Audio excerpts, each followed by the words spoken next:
আল্লাহর আইন দিয়ে যদি আপনাকে আদেশ করা হয়, উপদেশ দেয়া হয়, আপনি শুনবেন না নাকি রিয়্যাক্ট করবেন?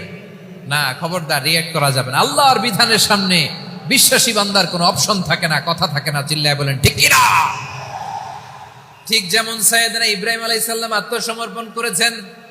আল্লাহ তাআলা বলেন, ইয ক্বালা লাহু রাব্বুহু আসলিম ক্বালা আসলামতু লিরাব্বিল আলামিন। যখন আল্লাহ সাইয়েদনা ইব্রাহিম আলাইহিস সালামকে বললেন, ও ইব্রাহিম, ইসলাম ধর্ম গ্রহণ করো, আত্মসমর্পণ করো, সারেন্ডার করো, আল্লাহর খালিল ইব্রাহিম আলাইহিস সালাম কোনো কথা চিন্তা না করে, ডানে বায়ে না তাকিয়ে, কোনো কিছু না ভেবে মুহূর্তেই বলে আসলামতু লিরাব্বিল আলামিন। গোটা বিশ্বের রব আল্লাহর সামনে আমি ইসলাম ধর্ম গ্রহণ করলাম, সারেন্ডার করলাম। সুবহানাল্লাহ বলেন।